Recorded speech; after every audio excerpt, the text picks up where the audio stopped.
Hello, good morning. Good morning. Tayo po ay tumayo. At pakisabi naman po sa katabi mo, mapagpalang umaga sa iyo, kapatid. Yan. Okay. So, ayan, bago tayo magsimula, ihanda po natin ang ating mga puso sa Panginoon at tayo ay manalangin. So, Panginoon, salamat sa araw na ito at sa pagpapala mo na handog mo sa amin. Salamat po sa nagdaang araw ng patnubay at gabay mo at sa mga biyayang natanggap namin. Salamat sa pamilya, mga kaibigan at mga bagong kakilala na alam naming isa ring biyaya sa buhay namin mula sa iyo. Salamat po sa kapatawaran ng aming mga kasalanan. Lagi po kaming lalapit sa iyo upang ihingi ito ng paumanhin. Higit kailanman, alam namin na lilinisin mo kami at bibigyang liwanag ang aming mga buhay. Sumunod lang kami sa iyo, Lord. Dalangin din po namin, Ama, ang pag-iingat mo sa amin, sa aming mga gawain, at ilayo mo po kami sa anumang kapahamakan o karamdaman o sakit. Sa iyo po naming itinatagubilin ang buhay namin, magpakailanman. Salamat po, Ama. Ito po ang aming dalangin. Sa iyo po ang pinakamataas na papuri at pasasalamat at kaluwalhatian. Amen. Amen and amen. Palakpakan naman natin ang ating Panginoon. Again, welcome everyone to a time of joyful celebration in the presence of our loving God. Let us set aside our worries and burdens and let our hearts be filled with gratitude and delight. Today is the day we come together to sing with gladness and rejoice in the goodness of our faithful God. As we continue with our worship, let us all read Psalm 113. Psalm 113, verse 1 to 3. Praise the Lord! Praise the Lord, you his servants! Praise the name of the Lord! Let the name of the Lord be praised, both now and forevermore. From the rising of the sun to the place where it sets, the name of the Lord is to be praised. Ulitin po natin, from the rising of the sun to the place where it sets, the name of the Lord is to be praised. Let us worship our great God.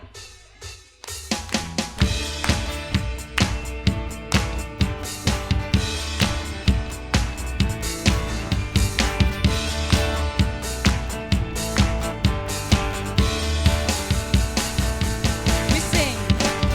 Whoa, oh, oh, whoa, oh, oh, whoa, oh, oh. Whoa, oh, oh, whoa, oh, oh, whoa, oh, oh. I'm casting my cares aside. I'm leaving my past behind. I'm setting my heart and mind on you, Jesus. I'm reaching my hands to yours, believing there's so much more, knowing that all you have in store for me is good. It's good. Today is the day you have made. I will rejoice and be glad in it. Today is the day you have made. I will rejoice and be glad in it. I won't worry about tomorrow. I'm trusting in what you say. Today's the day. Whoa, oh, oh. Whoa, oh, oh. Whoa, oh, oh. Whoa, oh, oh. Whoa, oh, oh. Whoa, oh, oh. I'm putting my fears aside. I'm leaving my doubts behind. I'm giving my hopes and dreams to you, Jesus. I'm reaching my hands to yours, believing there's so much more, knowing that all you have in store for me is good. It's good. Today is the day you have made. I will rejoice and be glad in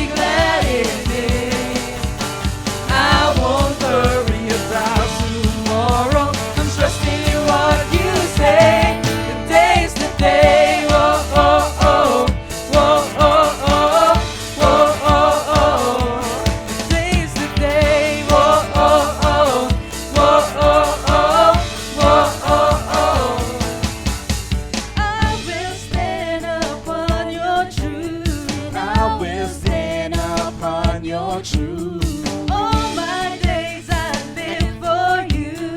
In all my days I live for you. I will stand upon your truth. And I will stand upon your truth. All my days I live for you. In all my days I live for you. I will stand upon your truth. And I will stand upon your truth. All my days I live for you. All my days I live. Today is the day you have made. I will rejoice and be glad in it. Today is the day you have made. I will rejoice and be glad in it. I won't worry about tomorrow. I'm trusting in what you say. Today is the day you have made. I will rejoice and be glad in it. Today is the day you have made. I will rejoice and be glad in it. I won't worry about tomorrow. Giving all my fears and sorrow. Where you lead me, I will follow. I'm trusting in what you say. Today is the day. Whoa, oh, oh. Whoa, oh, oh. Whoa, oh, oh. Today is the day. Whoa, oh, oh. Whoa, oh, oh.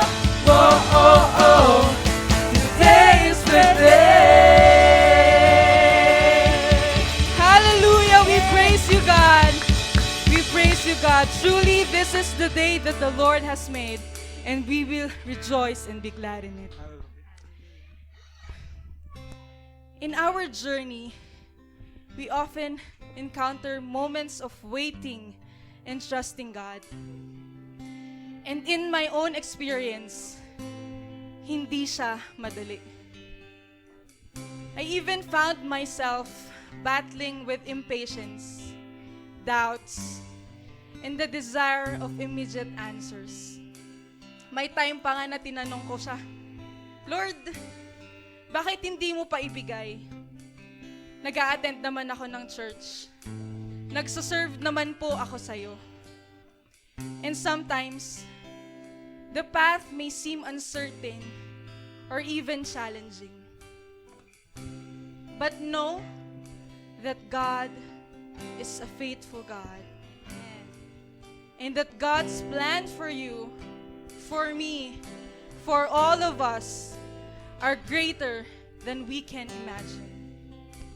He even knows your thoughts and all the desires of your hearts. And He will align them in His perfect will. In this time of worship, let us lay everything to Him and choose to wait and trust Him wholeheartedly. For waiting and trusting in God may not be easy, but it leads us to a place of abundant blessings and deeper experience of His love. May our hearts be filled with hope and keep our eyes to our perfect God as we worship and sing songs to Him. Faith can move the mountains. Let the mountains move. We come with expectations, waiting here for you.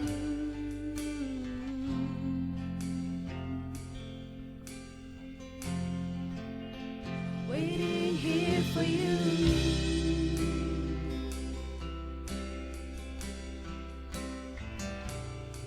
You're the Lord of all creation, and still you know my heart, the author of salvation. You've loved us from the start.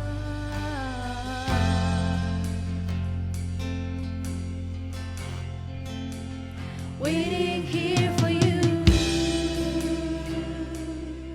with a head lifted high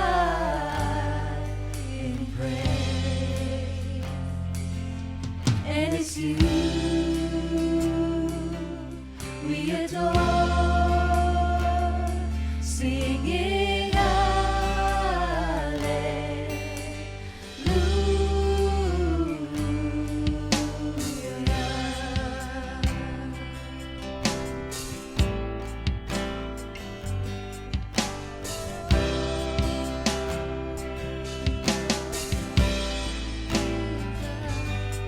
You are everything you promised. Your faithfulness is true, and we're desperate for your presence. All we need is you.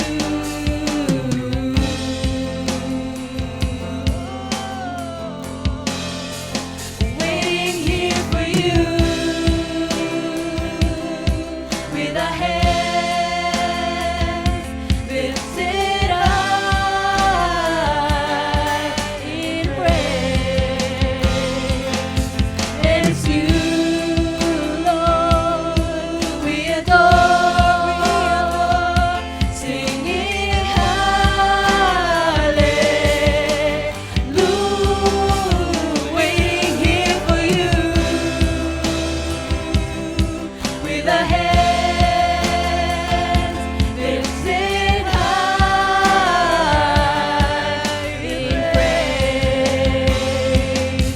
And it's you, Lord, we adore, singing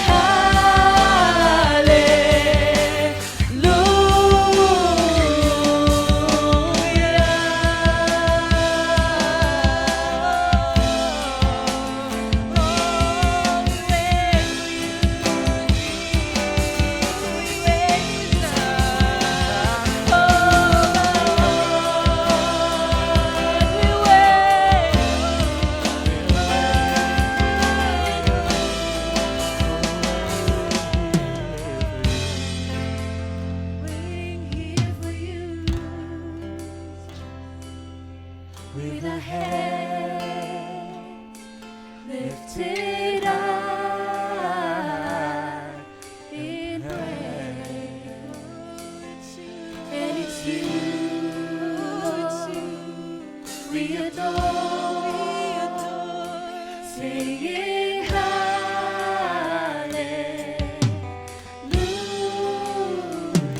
We're singing hallelujah.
we will wait on you, Lord God. As we wait, let us remember that God's timing is always perfect. Though it may not align with our own expectations, but His ways are higher than our ways. And He sees the bigger picture and knows what is best for us. So let us release our worries and fears and entrust our hopes and dreams to His faithful hands. Grant the earth's quake before, moved by the sound of His voice, seas that are shaken and stirred can be calm and broken from my rebirth. Through it all, my eyes are on you. Through it all, it is well. Through it all, my eyes are on you, and it is well with me.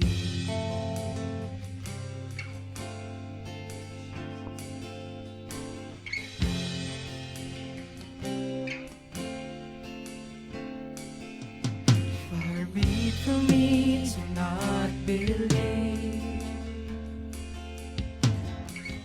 even when my eyes can't see. In this mountain that's in front of me, we'll be thrown into the midst of the sea. Through it all, my eyes are on you. Through it all, it is well.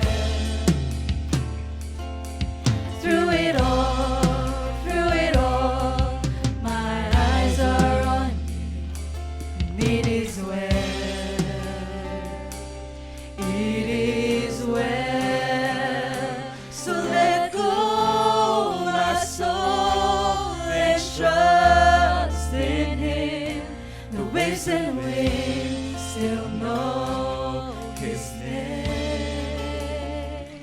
So let go, my soul, and trust in Him.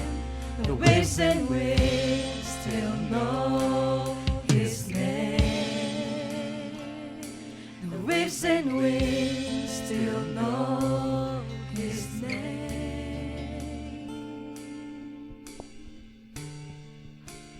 It is well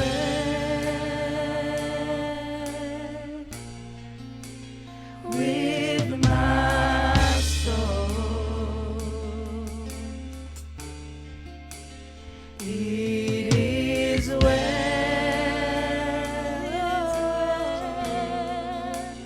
with my soul. It is well. It is well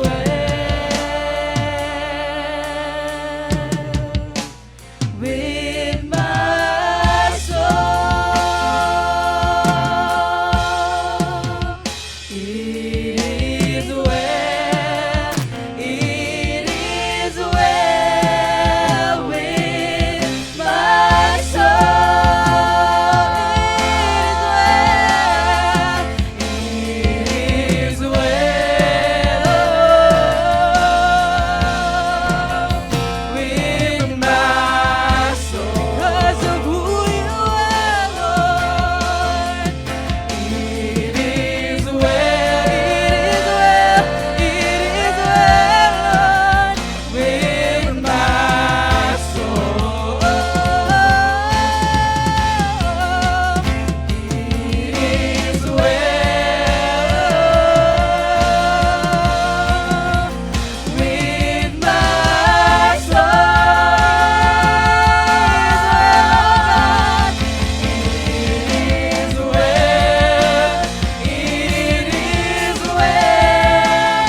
is well with me.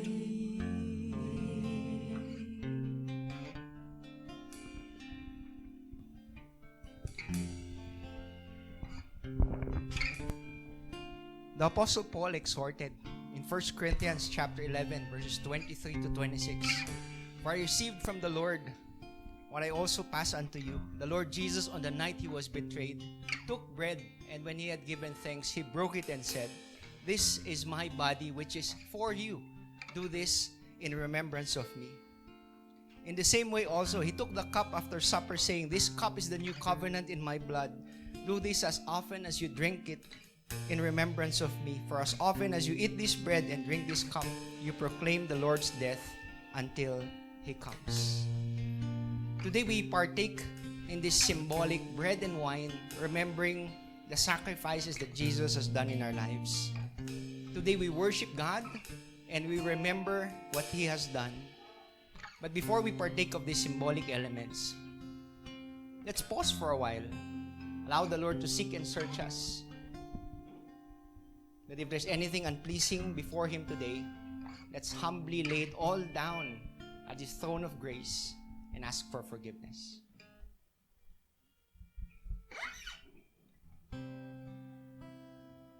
Let us pray. Heavenly Father, truly it is well.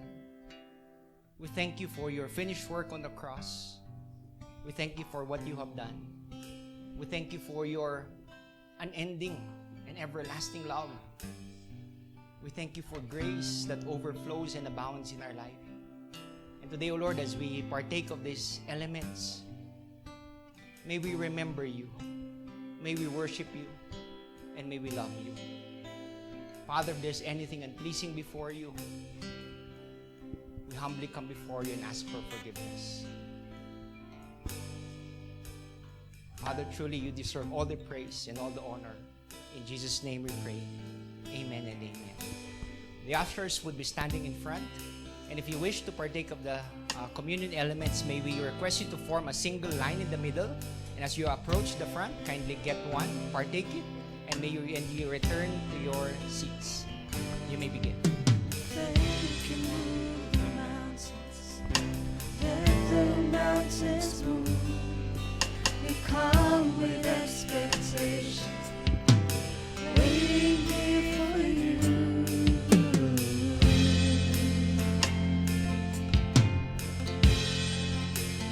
Waiting here for you.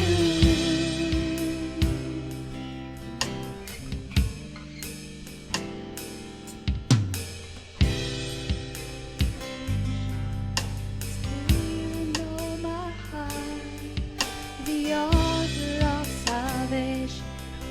You love us from the start.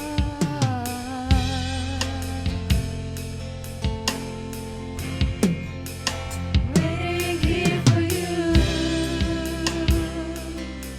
with our hands lifted high in praise. And it's you we adore, singing hallelujah.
Mula Apari hanggang Hulo.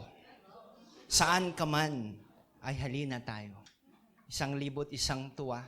Buong bansa. Diyan kayo magaling. Ayan. Ayan. Isang magandang umaga sa inyong lahat. Ayan. So, I'd like to welcome everybody who's here today and those of you watching at your homes. Yun, I'm Pastor Mike Dizon, one of the many ministers here at One Bit Christian Ministries. And it is our prayer, it is our desire that you not only grow deeper in understanding God's Word, but eventually you get to find a home, a spiritual family where you can grow and where you can mature in the Lord. Amen? Ayan, masaya ngayon mukhang abutin akong 2 hours Ayan. So the series At the Table has concluded, di ba? Andito ba kayo nung andito si RJ? Di ba? Very powerful, sabi nga, very powerful message yun. Tinapos niya yung At the Table. But that doesn't mean that our At the Table challenge has already ended din. Kumbaga, it has only begun. That 600 tables. Diba ako, I can't wait to see. Kasi gagawin namin lahat ng pictures ng At the Table ng 600 na or more who partake in that challenge, ipe-post natin. Gagawin natin pang collage. Tapos hanapin nyo yung mukha nyo doon. Parang hindi kayo masaya. Di ba? Well, today we get to start a new series entitled Graduating. Diba? Sabihin sa katabi mo, graduating. Diba? Graduating. So no one likes to wait. Sino sa inyo mahilig mag-wait?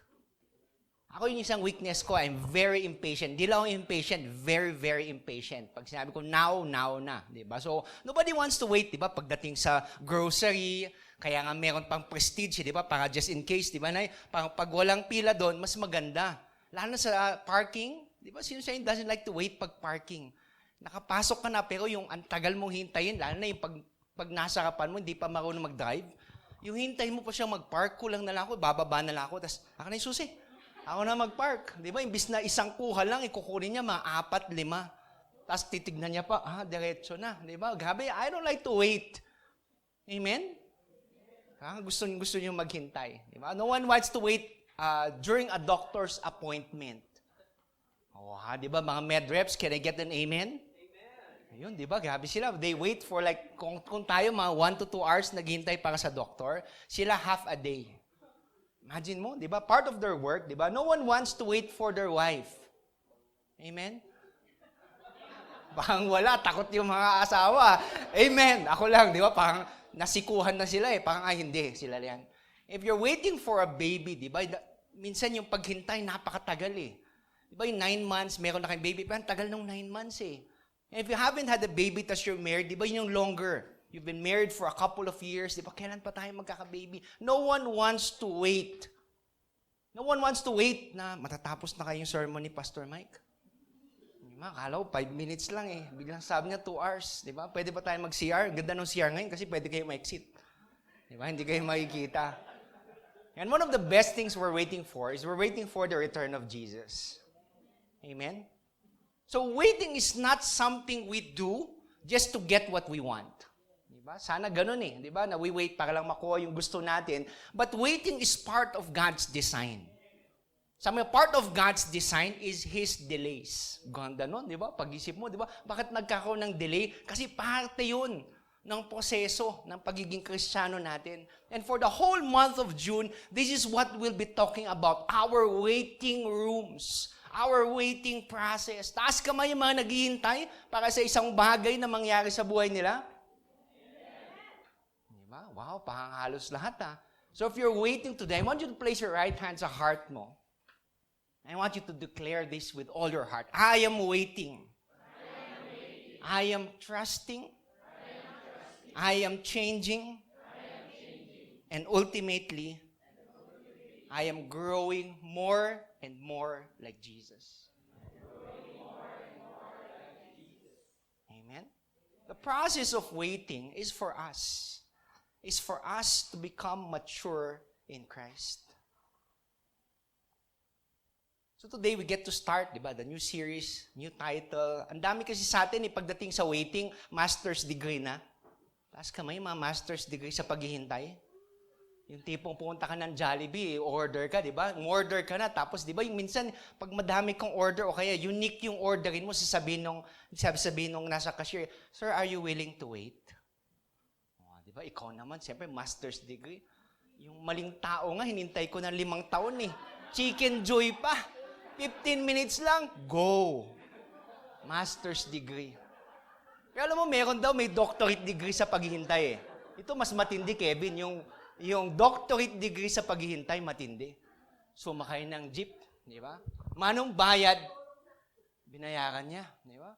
Tapos, mula dito, siguro, maka 15 minutes yung biyahe niya, nagpasan na niya yung kung saan siya papara, hinihintay niya yung sukli niya.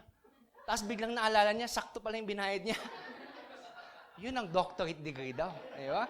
Hindi ko maghintay eh, yung pala sakto yung binayad niya. Today, we get to look at God's Word with the series entitled, Not Yet. Sabi sa katabi mo, Not Yet.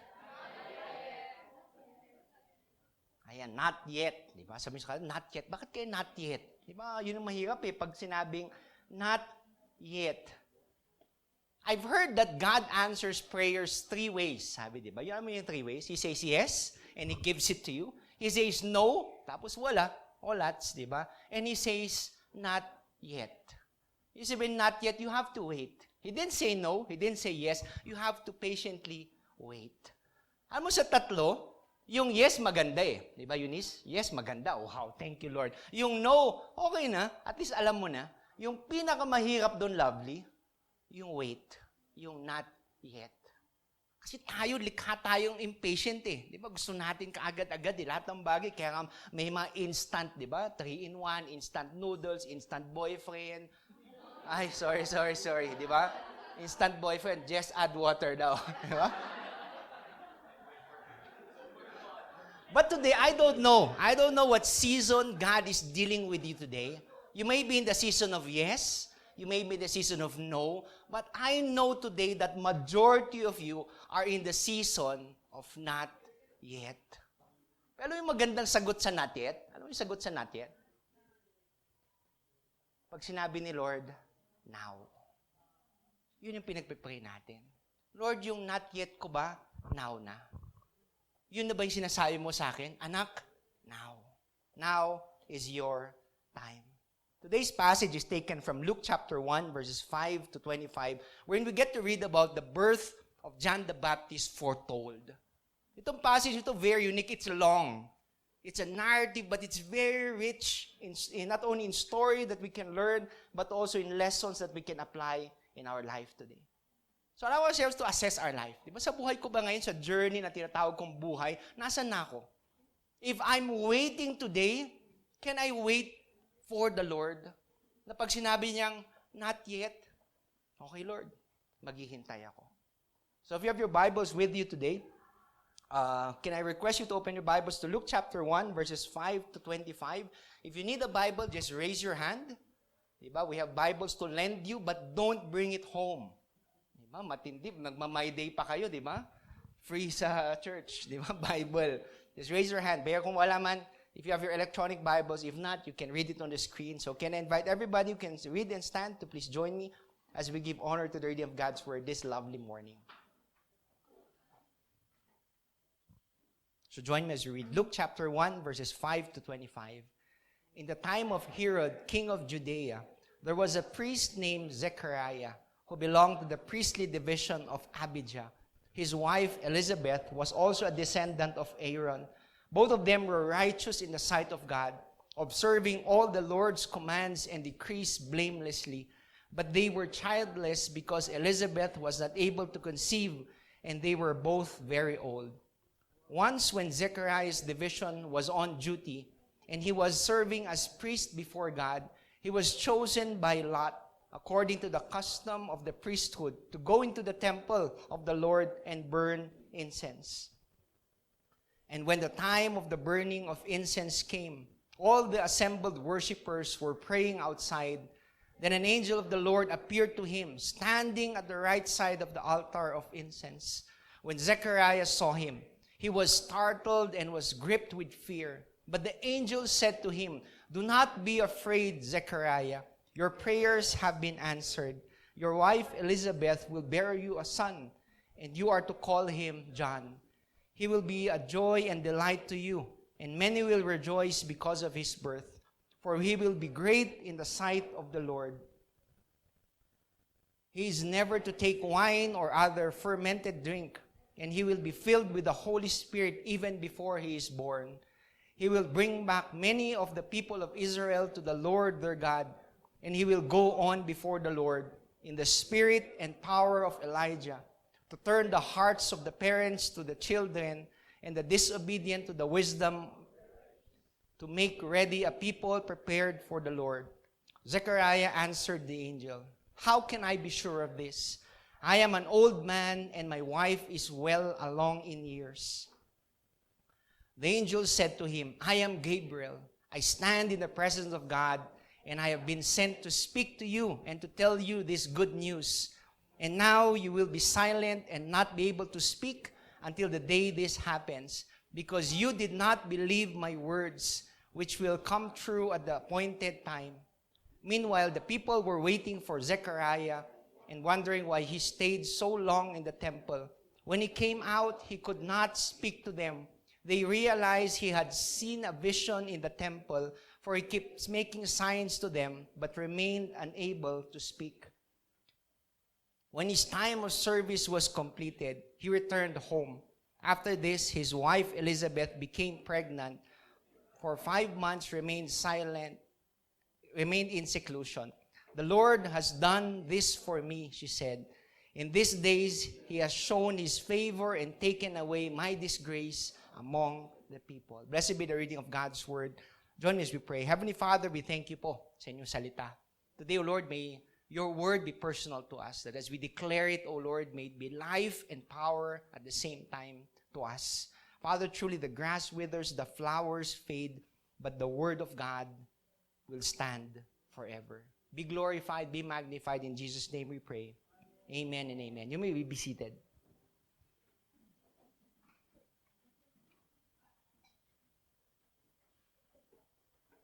And just to give you a summary, it was long. 5 to 25, that's around 20 to 21 verse. Ang haba di ba? Ang haba ng kwento. But when you look at it, this story is not new to us, di ba? Sino sa inyo first time narinig to? Wow, lahat kayo. Siyempre, hindi first time kasi narinig nyo na eh. Second time? Ayan. Okay, baka naman may third time. But as you look at this account, di ba umpisa pa lang, why was it important for Luke, the author of this gospel, to say na at the time of King Herod, there was this guy by the name of Zechariah who was married to his wife by the name of Elizabeth. He was a priest, he was blameless. Ang daming sinabing introduction eh. When you come to think of it, bakit kaya? Ba't niya kaya sinabi yun? Diba? Ba't yung intro pa lang eh? Wow! O nga no? Bakit napaka-importante yung sinabi niya, in the times of King Herod. Maybe when you've been reading your Bible, wala yan. Diretso na ako sa pangalan na Zechariah. O kayo mag-asawa. But that's very valuable. Ano mo yung value nun? He was trying to say that this story is not the story that you listen to, and they lived happily ever after. Okay, umpisa na, once upon a time, there was this guy by the name of Zechariah. Hindi na sinabi yun eh. This is no fairy tale. Yun yung gustong sabihin ni Luke. Look, these are real accounts that happened to real people. So that when you get to read it, wow, these real accounts, real people, they serve a real God. Yun ang gustong sabihin ni Luke dito. That's why he started it that way, narrating on who these persons were. Ang isip mo, di ba, wow, ang ganda eh. Yung intro pa lang eh, parang wow. Yung God nila, God ko din. The same account that I read there is also made available to me today. Yun ang gustong sabihin ni Luke, fast forward today. Then in Luke chapter 1 verse 5 to I think 7, he described this couple, di ba, by the name of Zechariah and his wife by the name of Elizabeth. Ang dami niyang sinabing accounts, di ba, that they were priests. Tama nung sinabi ni Luke dito that he was a priest, naalala ko ako. Hindi naman sa ayoko maging accountant. Diba? It was my passion. I love math. I love numbers. I grew up in a family of accountants. Diba? My mom is an accountant. My sister is an accountant. Yun yung pang family background. And when it comes to Zechariah, he was a priest. Pero naisip ko siya, siya kaya may choice? Naisip niyo ba yan? May choice kaya siya na maging pare? No. Because he belonged to that lineage, the Levites. Ibig sabihin, pag pinanganak ka doon, ibig sabihin, automatic, you will become a priest when you grow up. Yung napangasawa niya, si Elizabeth, anak din ng priest. So yung anak nila, magiging priest. Di ba? So grabe no, pagtingin mo, automatic. And those details are important. Alam mo, and Zechariah came from that lineage of priests. Alam mo kasi noon, kukunti lang yung mga pari.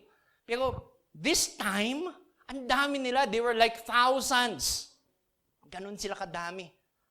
Thousands. I think around 18 to 20,000 priests who would go to the temple when their duties were placed. Diba? Sa dami nila, they were assigned duties. O kaya from the tribe of Abijah. Diba? Kayo yung time na ito, kayo magsaserve sa temple. Sa dami nila, kailangan i-schedule eh. And aside from them scheduling it, there was this special task. Yung pag nabasa nyo ka, this special task of burning incense. Yung pagbaburn ng incense was done twice a day, morning and in the evening. You know what was a special task? Kasi pag binaburn nila yung incense, while lahat ng tao and the whole Levites were praying, it was symbolic, Ma'am Sab, na pag di ba yung incense, pag tumataas yung usok, it was symbolizing that God was accepting their prayers. Para sa kanila, yung mga pare, that was such a noble task. Nasa dami nilang mga priest noon eh. Alam mo, pag nabunot yung pangalan mo, once in your lifetime lang. Minsan nga, mamamatay ka, hindi pa nabubunot yung pangalan mo eh. Imagine mo sa dami nila. So, imagine during that day, they were going to Jerusalem to serve their temple duties. Dito ko naisip, I remember that passage when Jesus said na the Good Samaritan, well, when there was a priest and a Levite going up to Jerusalem, tapos they came by the Samaritan who was beaten up, di ba kaya hindi nila ginalaw? Because most probably, sabi ko, they were going to serve at the church. Eh pag hinawakan nila, they would be rendered ceremonially unclean. Sabi, ang dami pa nilang gagawin ritual bago makapasok ulit ng temple. Baka hindi na mahirap eh. Step beside, diretso na kami. So Zechariah also traveled going to Jerusalem for their temple duties. Ayan na, draw lots na. Sa tribe of Abijah, like the division of Abijah, and the lucky winner goes to, di ba lahat sila, yun na yung pinaka-best eh. Di ba, pang Miss Universe? Yung runner-up, ayaw mo maging runner-up eh. Gusto mo, ikaw yung Miss Universe. Na yun yung para sa kanila, very prestigious. They were waiting for their names to be drawn. Eh, yung time na yun, would you believe it? Nabunot yung pangalan ni Zechariah. I can imagine Zechariah's whole life being a priest, tapos biglang, yun yung hinihintay mo, yung time na makapasok ka sa holy place to burn incense. Parang ko, ayun, hindi ko makapaniwala. Talaga bang ako yung tinawag? Di ba? Pangalo ko ba? Paki-double check nga kung ako talaga yan. I forgot to place the picture. Yun lang sana ilalagay ko para mas ma-picture. This is the temple. Diba? Ito yung outer court. This is where the Jews were placed. Yung sa outer court. The next level will be the holy place. Doon pumapasok yung priest to burn the incense. Alam mo yung nasa pagitan nila? Yun yung curtain na makapal. Na when Jesus died, yun yung nag-rip. Yun. So there was a curtain that separated the holy place to the Holy of Holies. Yung Holy of Holies, pare lang. Yung holy priest lang. Yung high priest rather, is the only person who can enter it. So imagine, di ba, pag ganun, tuwang-tuwa na sila makapasok. Kasi it was symbolic of God's presence. Habang mas malapit ka sa Holy of Holies, habang mas malapit ka, parang mas ramdam mo yung pasensya ng Panginoon. You were praying in behalf of the people. So when it was his turn, parang, wow, it's my turn to enter. Let's imagine the joy of Zechariah when he was there burning incense. Di ba? Siguro, pikit mata pa siya, nagbaburn ng incense. Then all of a sudden, biglang naramdaman niya, parang may ibang tao. Alam mo yung mga ganun? Yung natutulog kayo sa gabi, parang naramdaman mo may taong nakatayo sa harapan mo. Wala ba kayong ganun? O natutulog kayo, nakabukas yung mata. Di ba? So I imagine he was praying, biglang naramdaman niya, parang may taong iba. Pagbukas siya ng mata niya, di ba? Lo and behold, an angel was there by the name of Gabriel. People often tell me, this is my preference. Ito lang sa akin. You can have your own opinion. Pero ito yung sa akin. People often tell, I see angels. Di ba? May mga ganun nakikita na angels. Ako, okay, baka hindi angel yun. Hindi ka naman demon. Baka naman spirit something, pero hindi angel. You know why? Throughout the Bible, if you look at the accounts, lagi na lang pag nakikita sila ng angel, ano mo lagi sasabihin ng angel, Ma'am Sab? Do not be afraid. Yun yung linya palagi ng angel. This was a man of God. Pare to. Tapos yung linya niya, do not be afraid. Alam mo bakit? Angels were like warriors. Grabe yung mga, I remember yung Isaiah, how many hands, how many wings. Ibig sabihin, pag nakita mo, mukhang di talaga tao eh. Yung, nakakita ko ng anghel, ang gwapo. Hindi anghel yun. Matakot ka na. Hindi anghel. Kasi angels, read your Bibles. Yun yung palagi na nasasabi, do not be afraid. They were mighty warriors. Kaya nung nakita niya si Zechariah, the first thing he said was, oops, do not be afraid. Pari na to eh. Siguro talagang maiihina eh. Nasa loob pa siya ng temple, di ba? Presensya ng Panginoon, pero nagpakita. Do not be afraid. Ang ganda no, he brought him good news. Sabi niya, yung pinagpe-pray mo, may isa sa katuparan. I like to imagine what Zechariah was praying for during that time. Sa tingin mo, he was praying for a child? Ako, no. He was a priest. When he was there in the temple, he was praying in behalf of all the people. He was praying for redemption. He was praying for their salvation. Yun yung ginagawa niya. Tapos biglang sinabi nung anghel na ito yung prayer na pinagpipray nyo, answered prayer na. Yung asawa mo, manganganak. Ipapangalan mo sa kanya, John. Tinuro ko si John. Baka naman yung nasa camera, hindi na alam. Ano kayo tinuturo no? May topak na. John. And John was to prepare the way for the coming Savior, this coming Messiah. He would bring joy. He would restore the hearts of the sons to the fathers. Sabi, in-outline doon, hindi lang sinabing answered prayers. Pero dinitalye no anghel kung anong gagawin at anong mangyayari. Alam mo ba't dinitalye? Para makita niya na sinagot yung panalangin nila, but there's something bigger gonna happen. Minsan kasi gusto natin yung prayer lang natin, Lord, trabaho. Lord, gawin mo to. Pero hindi natin nakikita yung bigger picture eh.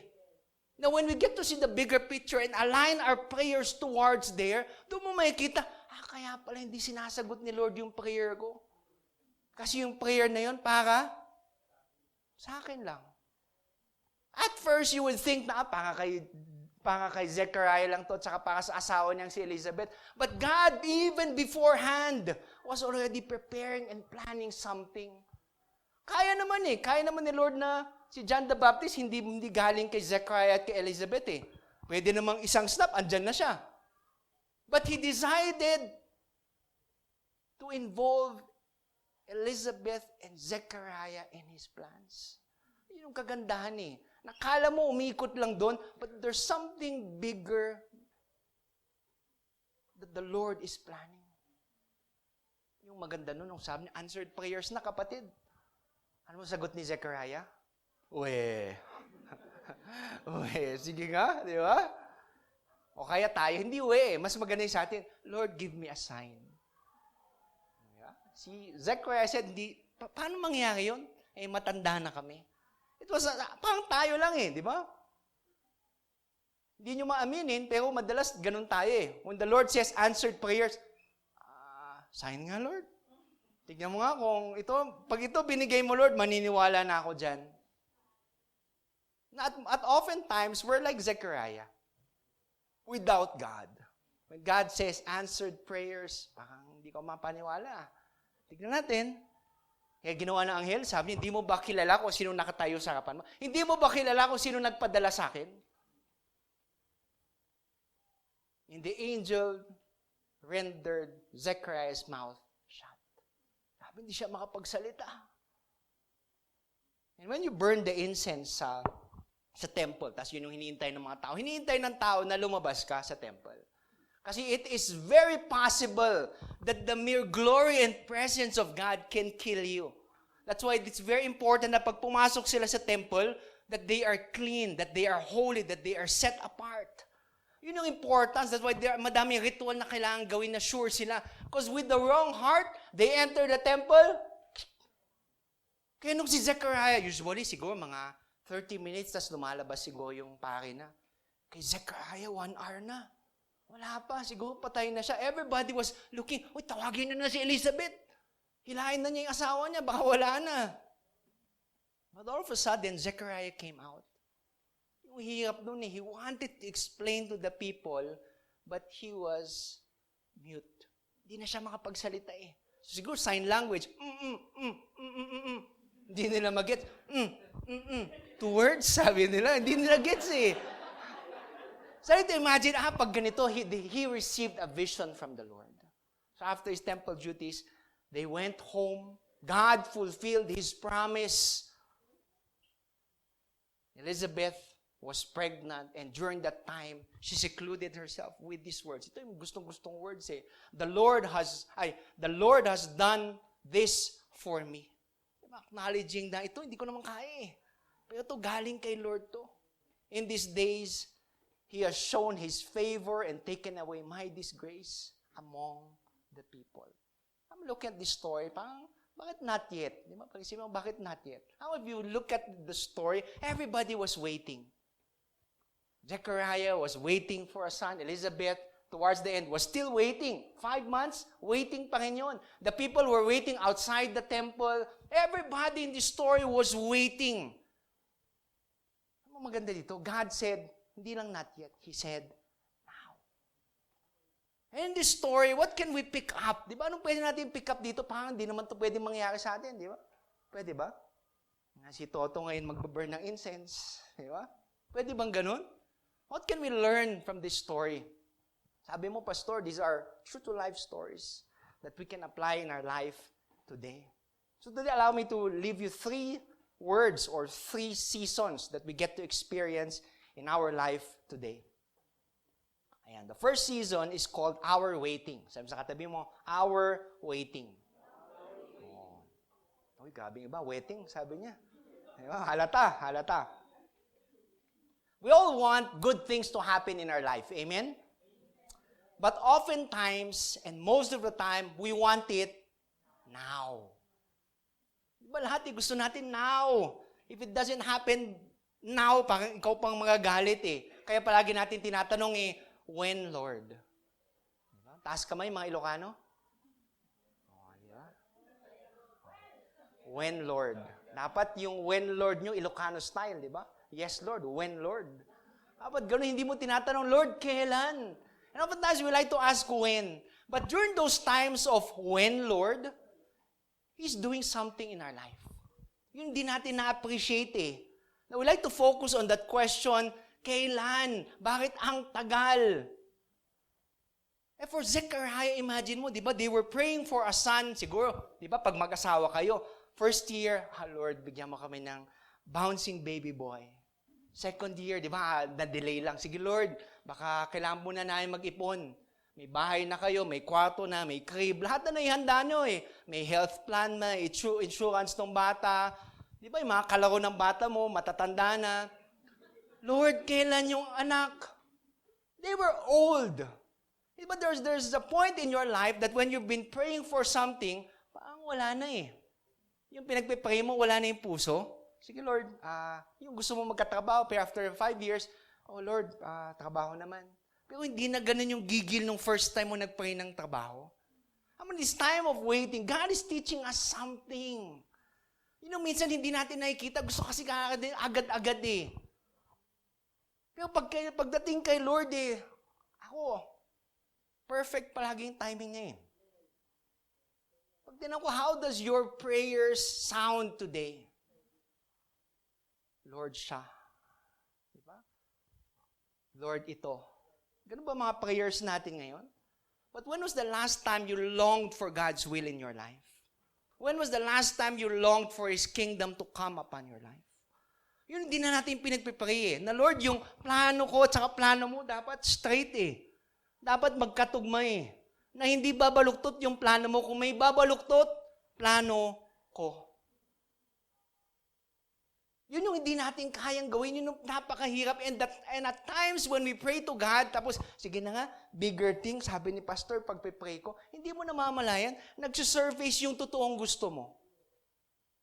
Lord, heart ng disciple, di ba? Pero love ko din siya eh. Mga ganon. Pero hindi mo namamalayan na yun yung pala yung lumalabas pa rin, yung ano yung desire ng puso ninyo. And God oftentimes allows us to go to this waiting period in order to properly decipher, ano ba talaga nasa puso mo? Ako ba talaga? Kasi madaling sabihin na, sino sa inyo mahal si Lord? Raise your hand. Oh, nakikita kayo ni Lord. Lord, nakita ko isa doon, hindi ka niya mahal. Pwede mo na siyang kunin. Di ba? Di ba lahat ang dali? Lord, mahal kita. Pero when it comes to our prayer, our lives, our actions, parang taliwas. And our waiting time, our waiting rooms allows us to assess ourselves. Do I really love God? Gusto ko ba talaga yung plano niya sa buhay ko? Kaya ako, gwapo. Out of the blue, marinig nyo sa akin, kaya ako gwapo. Wow, napaka-humble ng pastor namin. Gwapo, ito yung focus ko, yung mga gwapo. Naghahanap ako ng mga gwapo. Wow, parang sabi, oy, si pastor hindi lang humble, mukhang syokla, di ba? Naghahanap din ako ng mga gwapo, and gwapo stands for people who are after God's will and priorities only. Wow. Parang ngayon nyo na narinig yun, Diba, sino maghahanap ng mga gwapo ngayon? Wow, si Paulo lang. Okay, nagdududa ako, Diba? Mga ganun diba? But people who are after God's heart, people who are looking after, is that God's plan? Yun ba yung gusto ni Lord? Yun ba yung priority ni Lord? Kung yun yung priority ni Lord, yun din yung priority ko. Kung pa kay Lord, gwapo na rin. And that's hard. You may laugh today, pero mahirap yun. Kasi there's something in our hearts that would always say, ikaw nga kailangan mo unahin yung sarili mo. In our time of waiting, oftentimes disappointment kicks in. Diba? Sino sa inyo na-disappoint na? Ako, a lot of times. Diba? Magkakaroon ka ba naman ng tao na ganyan? Diba? Nakaka-disappoint, diba? When you pray to God, tapos it doesn't happen, hirap. Hindi lang once, twice, thrice. Diba sino sa inyo, siguro 100 prayers, wala pa. It's disappointing. Alam po si Zechariah at saka si Elizabeth, they've been praying their heart out. Kaya sinabi na, and they were old. Kaya sinabi hindi lang once nila pinag-pray ito, sa tagal ng pag-pray nila. They were disappointed, but they were still faithful. You can be disappointed today, but your faith is still on God. Yun ang importante ngayon Oh Lord, nakakalungkot, pero maglilingkod pa rin ako. Hindi mo i-allow yun na, ganun na, sige. Kinalimutan na, Lord, di kalimutan din kita. Today, remain faithful. Alam mo, when people raise their hands, sino sa'yo nagpe-pray, tapos wala pa, di ba? Halos lahat tayo nagtaas ng kamay. Ibig sabihin, hindi ka nag-iisa. Kung sa tingin mo, ako na lang yata may hindi sinasagot ni Lord na prayer, lahat tayo. And in time, it will all make sense.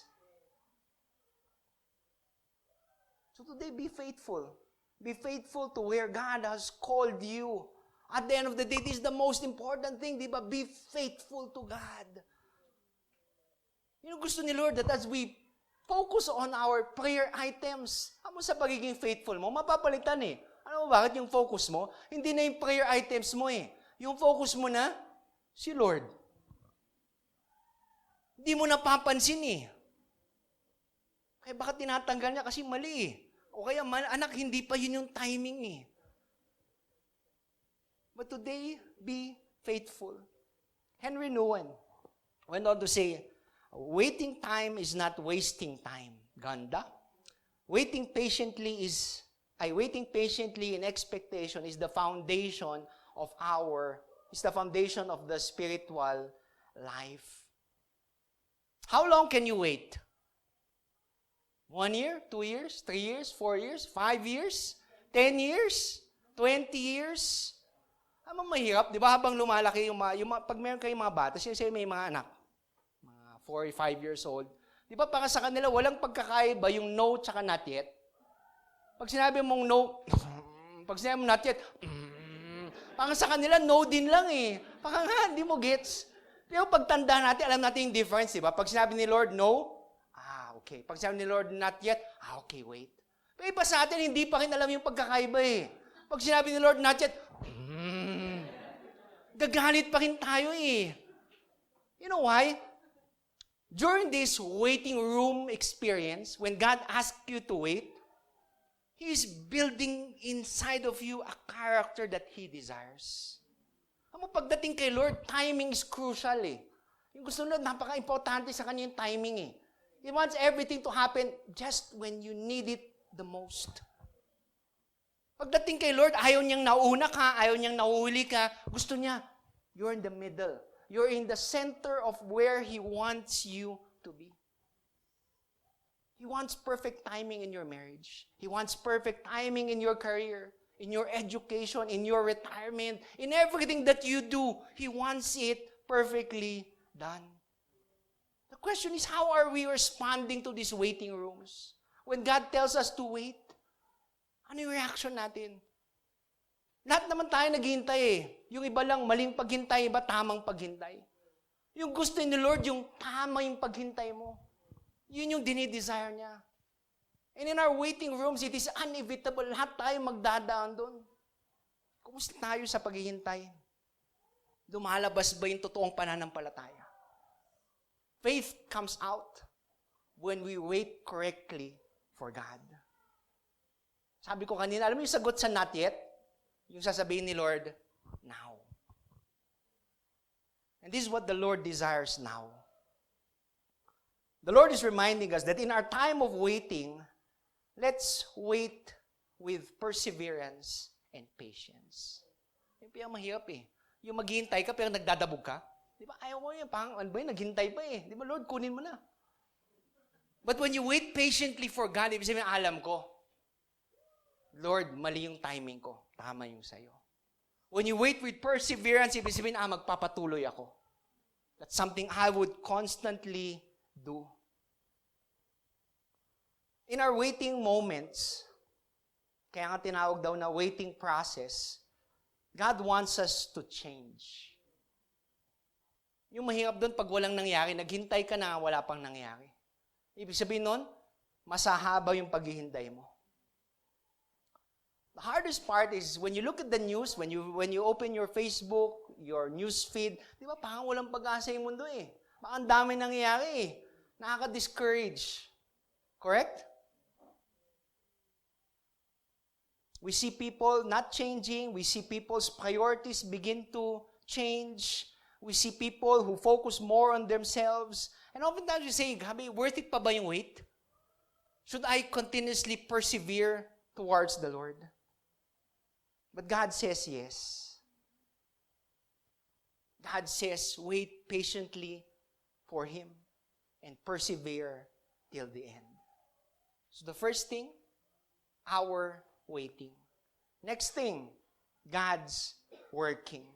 We all heard that quote, di ba? Yung quote o yung saying that when we wait, God works. God is working even in our waiting. Parang ang hirap tignan, di ba? Pag gano'n, na working ba talaga si Lord? Talaga bang may nangyayari sa buhay ko? And in a passage of Scripture, we see God working in the life of Zechariah and Elizabeth. Ibig sabihin, mula sa umpisa pala, plinano ng Panginoon, advance yun yung sinasabi ni Ma'am Sab before, advance He has already set it all. Alam na niya kung anong mangyayari. Na minsan nauna, dito ko muna anak. Plinano na niya eh. That's why He said, okay, yung anak mo, pangalan niya, John. Ito yung kanyang gagawin, ito yung mangyayari. Pero mo, ganun ka-detalye si Lord. And that's our prayer, Lord, give us wisdom and guidance. Nasa mga pinagpipray namin, pag sinabi mong yes, that it can be as detailed as how you said it to Zechariah. Kasi minsan, pag sinabi ni Lord, yes, parang labo Paano mangyayari? Pero ba pag si Lord, grabe, napaka-detalye, ang sarap eh. Ang sarap sundan. But oftentimes, God is silent. Sino sa inyo, silent si Lord sa buhay ninyo? Diba, wala kang marinig eh. Parang, Lord, nandiyan ka ba? Matakot ka na pag sumagot, di ba? Yes, anak. He is silent, but yet He is present.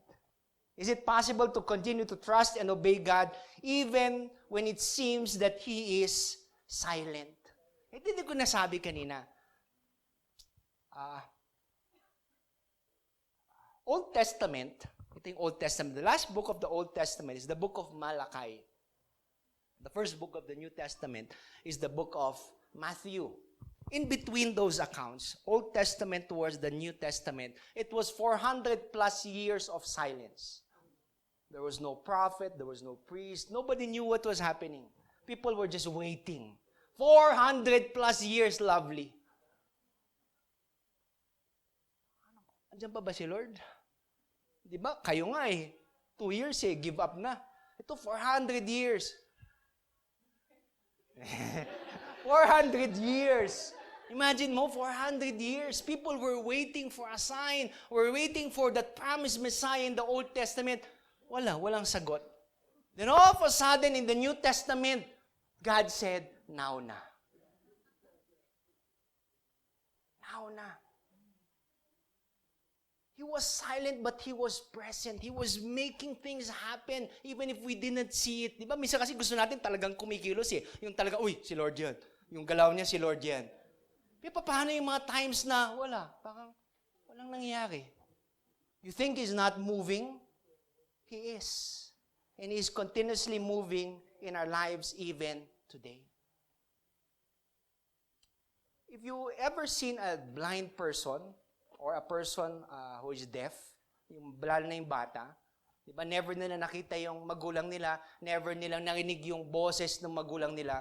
Pero ako my opinion, alam nilang mahal sila ng magulang nila. They can feel it. It's the same with God. The times when He is silent, di ba, hindi nyo ba nakakamdaman na kumikilos pa rin siya? Because of His love that continuously overflows in our life, di ba? Hindi nyo ba nakakamdaman na though you cannot see it and even hear it, you know it for a fact. Love ako ni Lord. That's why Henry Blackaby said, God is always at work in you. He sees you. Huwag niyong kakalimutan yan. You are seen by God. Minsan kasi pag tingin natin sa sarili natin, I'm a nobody. Hindi nga ako nakatapos ng school, wala nga akong trabaho. Papansinin kaya ako ni Lord? And may today's message be an affirmation to you that God sees you. And He is at work in every detail of your life. Kung siya kumikilos sa katabi mo, okay lang, kumikilos din siya sa'yo. Hindi mo lang nakikita, iba lang yung ginagawa niya sa katabi mo sa ginagawa niya sa'yo. Ano yung problema? Hindi tayo tumitingin, hindi tayo nakikinig. We want God to move in our life, pero we do not desire na, Lord, where are you moving in my life today? Lord, handa ako makinig ngayon. Saan ka gagalaw sa buhay ko ngayon? And believe me, I've been a Christian for 15 years, and sometimes I still struggle. Lord, saan ka ba gumagalaw? Lord, are you moving in my life today? But it takes constant connection to God. Para makita mo na ano is moving in my life today. Ulitin ko, at least ngayon, andito na si Ron at si Harry. Kumapit kayo sa source. Kumapit kayo so that you can see how God is moving in your life. Yung pinakayoko is, years from now, you will look back at your life and look at it and say, ano, gumalaw si Lord doon? Ano bang ginagawa ko noon? Sayang. Hindi ko din-desire. You want to be in the middle of where God is working in your life today. God is working, believe me. He's working in the life of Carl, in the life of Opaline, the life of Paulo, and everybody seated here today. He's working in your life today. Pero may requirement doon. You have to have a relationship with Him. Kasi kahit gumagalaw siya, hindi mo makakamdaman. Not until you have that relationship with Him. One of the best feeling, one of the best feeling is, alam mo yung pag na-late ka na, tapos late ka na sa school, tapos biglang may nakita kang kaklase mo late din. Buhay ang Diyos. Di ba? Alam mo bakit? Kasi yung pinakamahirap doon, yung pagbukas mo ng classroom, tapos maingay pa yung pintuan, tapos lahat ng classroom mo titingin. Tapos yung upuan mo ba nasa pinakaharapan? Ibang level pag may katabi, ay pag may classmate ka, di ba? Oh, mauna ka na. Di ba? Pero kahit ako mauna, at least may kasama ako. Di ba? Parang, ang ganda yung feeling na ganun eh, yung late ka na, tapos, wow, mayroon pala akong kasama. Sarap nang hindi na nag-iisa eh. Di ba? And today, I say this out of love. I say this out of love. Na minsan, di ba, pagdating sa work, pagdating sa school, ayaw nating malate. Pero pagdating sa church, okay lang. Pero kanina, sabi ko, may pagbabagong na nga nangyayari sa one beat. 99.9% on time. Kung ikaw yung 0.01,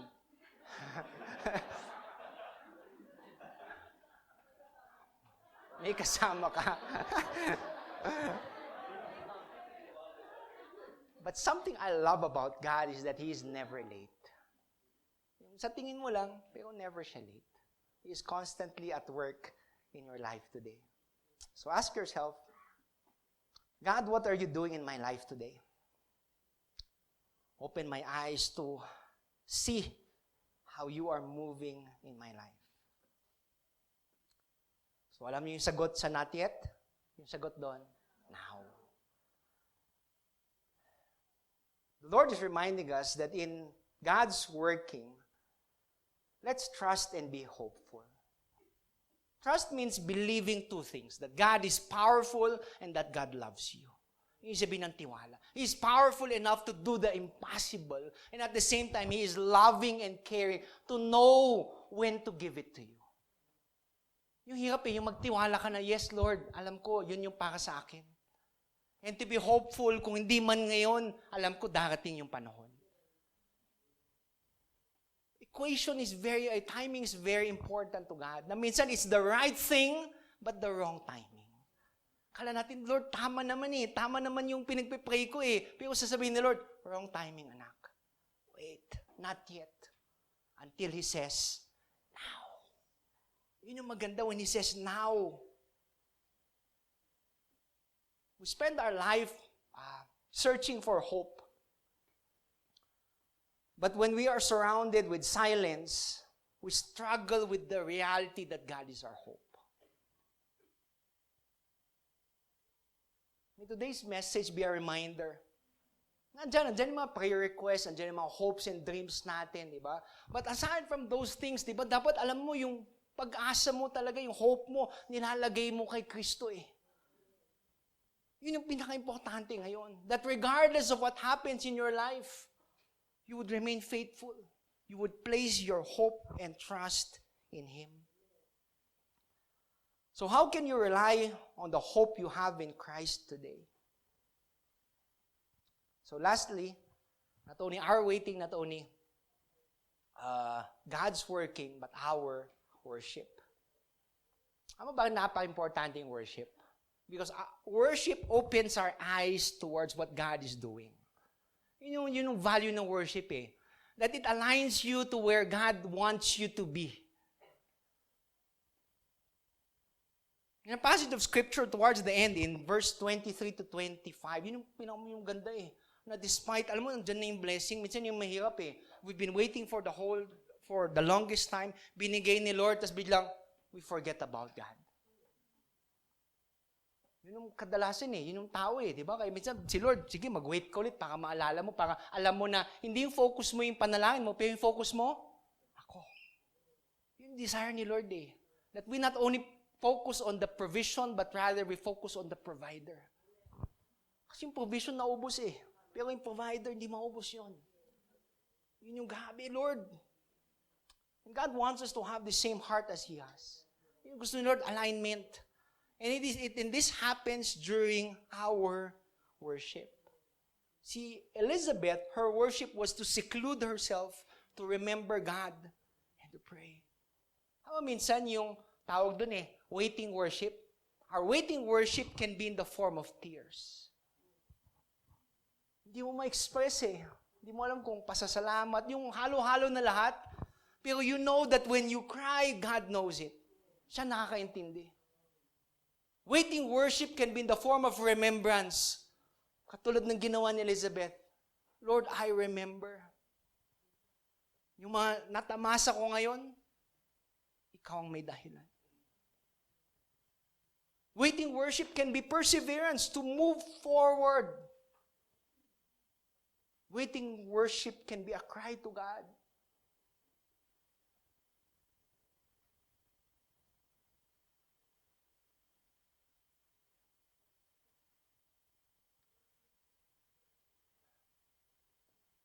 Waiting worship can also look like a declaration to God.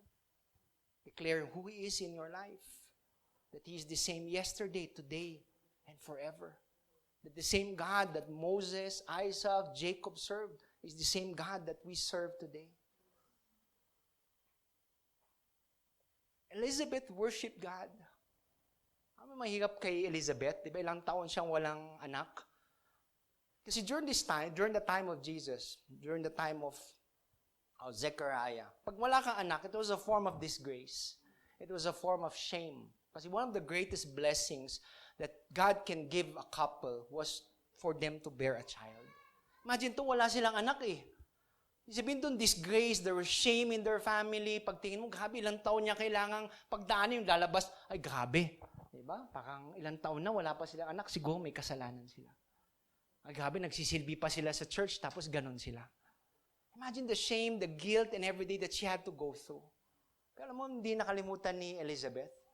What this was that despite the shame and disgrace that she felt, she still had time to worship God. She was shamed, and yet she was overjoyed. Because she knew who God was. Alam ni Lord, kung hindi mo, Lord, pag binigay mo, salamat. Pero kung hindi mo binigay, ikaw ay Diyos pa rin sa buhay ko. Dangerous prayer. Pero kung yun kaya mo ipanalangin, wow. That's what God is after. Yung heart na ganun. Na magbabago ba yung Lord? Kapag binigay niya yung panalangin mo, hindi? That's what we should desire today. Lord, hindi magbabago eh. Ikaw pareho pa rin. Rick Warren went on to say, the deepest level of worship is praising God in spite of pain, trusting Him during a trial, surrendering while suffering, and loving Him when He seems distant. Hirap mag-worship pag waiting period, pag struggling ka eh. I remember the story in the Bible with Paul and Silas. Ano si Paul and Silas? Naglalakad lang sila, magpipreach sila, binugbog sila. Binugbog, tinapon pa sa preso. Alam mo, nung nasa preso sila, may mga handcuffs, madilim, basa. Alam mo, ginawa nila, naisipan nilang gawin? Naisipan nila mag-pray, tapos kumanta. All the things na pwede nilang gawin, binugbog ka na nga, basa, madilim. Una po mong gagawin, mag-worship. Something miraculous happened while they were there. Nangyari yung mga poses nila biglang kumawala, yung nasa paa nila biglang kumawala. They could have said, Lord, too late eh. Dapat nung binugbog kami, doon ka lumabas eh. Di ba? Pero alam nila yung timing ni Lord perfect. You may go through ups and downs in life. And guys, sabi ko, God sees it. At para kay Lord, it's part of the process. Yung tanong eh, during the waiting period, can you worship God? How if you can wait in worship for God? Ano yung next doon? Diba nangyari? Kumalas yung mga preso. Breakthrough. Yun ang maganda. If you can trust God, if you can worship Him despite the things that are happening in your life, breakthrough is happening in your life. So don't give up. Don't stop believing. Have hope and expect God to be there. So lastly, ano yung now natin? Rejoice and be thankful. During the waiting time, yun yung hirap eh, di ba? To rejoice and be thankful. Lord, thank you. Ano nga ba? Wala naman yata nangyari sa buhay ko To thank Him na despite yung prayer mo, alam mo, tagal mo nang pray, yung unang word mo pa lang Lord, thank you. Ano yung para sa akin yung nakaka-bad trip, yung kung kailan ka nagmamadali, yung time na walang taxi. Di ba? Tama ba yung mga point 1 na late? Di ba yung gustong-gusto mo maging maaga sa church, pero kung kailan taxi, kung wala man may laman. Di ba? Kung wala rin laman kakain daw. Di ba? Lahat sila kumakain ng sabay-sabay. Di ba yung nakakainis bakit ganun? Tapos biglang, sige na nga, magji-jeep na nga ako. Nung nag-jeep ka, di ba, nagmamadali ka, itong driver na to, kung kailan nagmamadali, gustong-gustong kumuha ng pasero. Di ba? Yung hihintay pa din, sabi ko, baga kung timing na timing. Kung kailan ka nagmamadali, ganun pa. But at times like this, can you still be thankful? Diba? Manong bayad, thank you. Ay, gabi. Diba? Siguro mag-iisip na yung driver nun, di ba? Naku, nakasakay yata ako ng mental, Diba? But can you be thankful at times like this? Yung alam mo, bad trip ka, pero take a moment, breathe, pause. Lord, thank you. Late man, buhay pa rin ako. Late man, marami pa rin bagay yung pwede kong to be thankful to God for. Kasi during these times, we want to complain. Diba? Kahit gano'ng kabilis, gusto natin mag-complain Diba? Hindi ko alam bakit. Mabilis na kasi, ano ba yung bagal? Diba? Gusto natin yun Nakala natin minsan hindi yung tao yung may problema, tayo Kumbaga, tinataas lang natin yung level ng pag-angal natin. Okay naman natin Pero ikaw gusto mo lang talaga, sadyang maangal ka lang. Na lahat ng bagay gusto mo, di ba? Kahit walang crisis, di ba? May mask, umaangal ka. Walang mask, umaangal ka pa din. May mga taong ganun who just likes to complain. And it takes time to focus on God and remember the good things that He is doing in your life, to pause and say, God is great. God is good. God is up to something in my life today. So are you praying and waiting? Rejoice, because God hears you. Praise God for all the prayers that He has already answered in your life, but also don't lose hope in God. It will come at the right time. So allow me to end with this passage of Scripture in 2 Peter chapter 3, verse 8. Sabi niya, do not forget this one thing, dear friends. With the Lord, a day is like 1,000 years, and 1,000 years are like a day. Yung katuloy nun, sabi niya, the Lord is not slow in keeping His promise, as some understand slowness. He is patient with you, not wanting anyone to perish, but everyone to come to repentance. We serve a great God. Amen? We serve a great God. Amen? Therefore, we are sure that all His promises are yes and amen. Some of the greatest figures in the Bible, Abraham, Joseph, Moses, David, had to wait. They had to wait for God's promises. But while they were waiting, they knew that God was preparing them. Today, in your season of waiting, God is preparing you, not only inwardly, but also outwardly. And He's asking us today, will you trust me? God invites us to trust His goodness today and His faithfulness tomorrow. Not yet or now? Let's pause for a while. Allow the message to sink in our hearts, in our minds, that we may act accordingly in the coming days.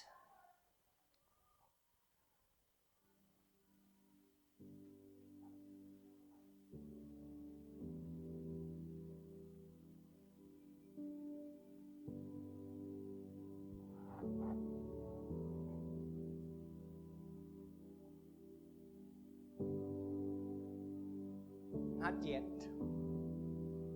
Those are the words that the Lord might have been impressing in your heart. Not yet. To some, now. Lord, in whatever season that you're allowing us to go through today, unang-una, salamat.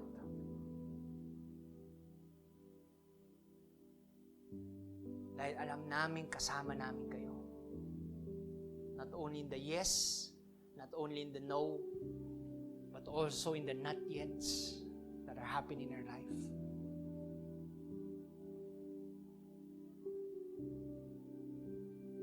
Lord, we thank you for the life of Zechariah and Elizabeth.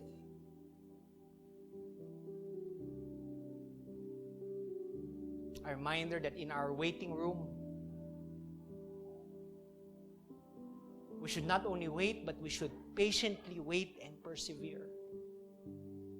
Because we know that in our waiting, you are working. That as you work, allow us to see the bigger picture. To put our full trust in you, to rely on you, and to put our hope on you. Father, allow our waiting to be a time of worship.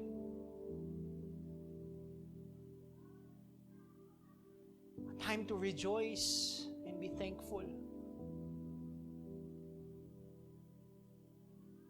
Na may mga bagay na hindi nyo man naibibigay pa sa amin.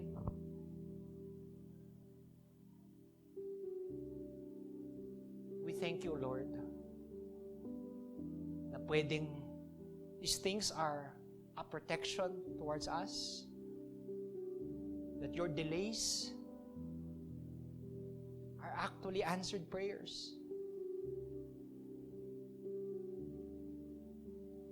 Lord, we thank you. During our time of waiting, you are building in us a character, a person who looks at you, who puts their faith in you, and says, you are God. Lord, hindi ako Diyos, kayo yung Diyos. Alam niyo yung mas nakakabuti sa amin. And today, O Lord, may our plans align with your plans. Kung hindi man naayon sa kalooban mo, Lord,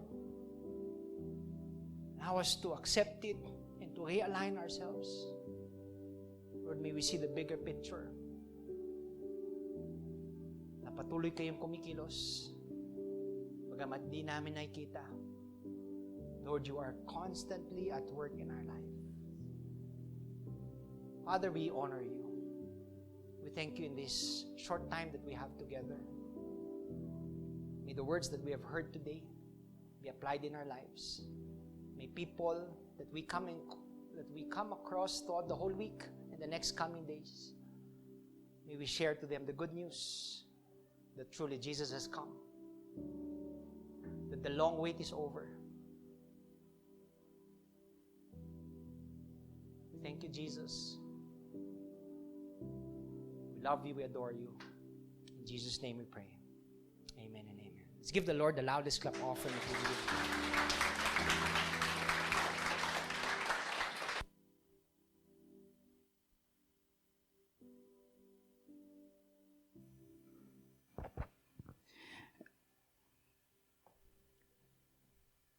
Ayan, so the truth is, sabi nga ni ni Kuya Bill last week, waiting on the Lord's time is an act of worship. Tama po ba? Amen. Allow me to share yung experience ni Ma'am Sab nung Young Professional Friday namin. Sabi niya, saan ba yun? She realized that God's plans for us is always ahead of us. Sino pong naniniwala doon? Amen, di ba? So, before tayo nagpunta dito, pinlano na natin kung magkano ang ibibigay natin, kung magkano ang ibabalik natin sa Panginoon. Tama po ba? Allow me to share 2 points in our tithes and offerings. 2 points. 2 joints daw. Ayan, so, tithes and offerings is act of love. So, naniniwala ba kayo na kapag tayo nagbibigay is nagmamahal tayo?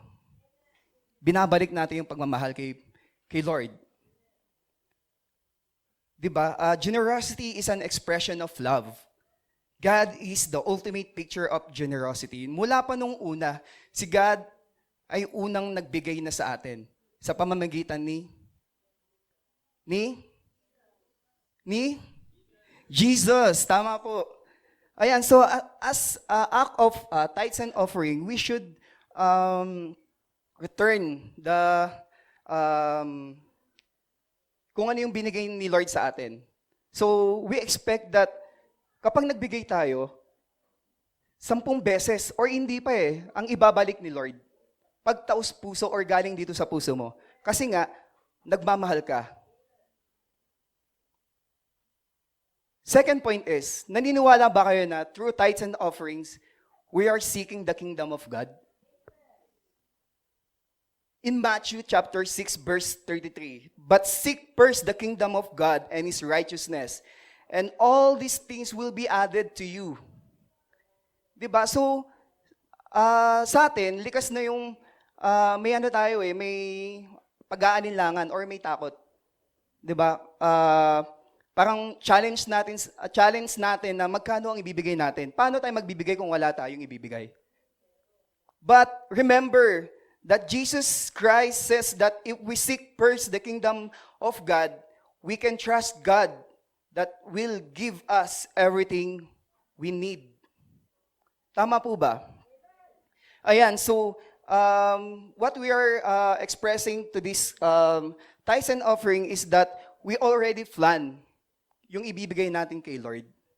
Diba? Before we came in this place, before we get through in this place, alam na natin kung magkano yung ibibigay natin. And we expect 10 times pa ibibigay ni Lord or hindi pa more than. Tama po. Yes, so these 2 points is remembering how God great is. Diba? So siya ang unang nagmahal sa atin, siya ang unang nagbigay sa atin sa pamamagitan ni Hesus Kristo. Diba? So to save us to our sins and give us the salvation. Join me as we pray. Lord, we come to you today to honor you, to honor your greatness, to honor your holiness in this place. We present this tithe and offering to you as a gift and sacrifice to honor you. And we believe that we will bless us the more we expected. And that our hearts will be filled with plenty of blessing as we give. And that our prayer, Panginoon, that these tithes and offerings ay magamit sa paglago ng One Bit Christian Ministries. That these tithes and offerings will be used para i-extend yung kingdom mo at makilala ka ng ibang mga tao, Panginoon, nang hindi pa nakakakilala sa iyo. Panginoon, as we wait your time, as we give, we worship you, Panginoon. We glorify your name. We praise you. And we thank you for the love. In Jesus' name we pray. In Jesus' name, amen and amen. Maaari na po tayo magbigay, mga kapatid.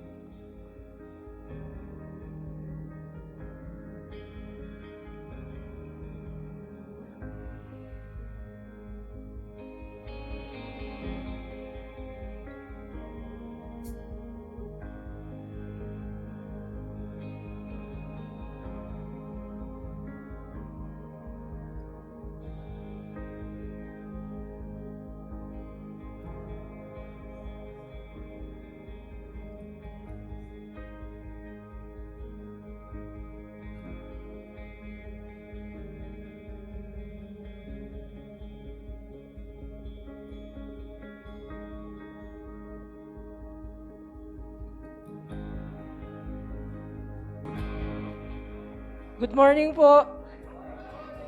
Sino pong ready na umuwi? Yan. Sabi nga ng title natin, not yet. Mag-announce po muna ako.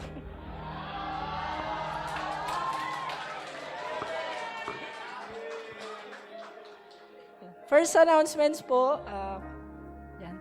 Patuloy pa rin po ang Zumba every Saturday, 7 a.m. Yan. Contact po si Tita Aisel and Tita Lisa if you're willing to go po. And second announcement is basketball.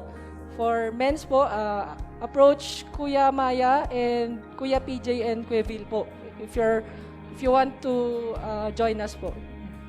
Yan, Youth Jam. Sino po ang mga youth dito? Yan. Yesterday, we had our Youth Jam, our first, and on June 17 po, every other Saturday, yan, patuloy po. Hopefully, mas dumami po. And third announcement is at the table. Yan, patuloy pa rin po ang at the table. Send us your pictures po if you have dined with each other. And last announcement is men's fellowship to be announced po. Contact Boss Mike, Tito Mike po. Anong na? And Pastor Mike po if you want to come. Yeah. Have a great Sunday, everyone.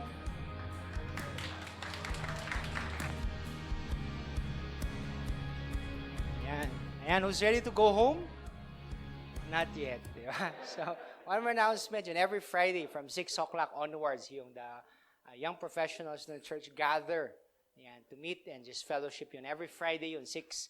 If you're interested, yan, contact yan, sina Vil, sina PJ, sina Angeli, sina Lovely. Ayan, so if you're interested, yung the men, yan, nag-isip pa kami, di ba, for a group for the men in the church, di ba, yung mga tatay, taas kamay. Tatlo na tayo. Kuya Dex, kasama na natin si Kuya Jums. Yan, tatlo na. So, hopefully we get to meet this month. Yan, we're targeting third Sunday. Third Saturday, tingnan natin. Breakfast lang tayo sa La Union, tingnan natin. Alright? Sa Ilocos, the next daw yun. Next. Diba, Harry, next? Alright. So, may invite everybody to stand up as we end the service in a word of prayer. Yeah.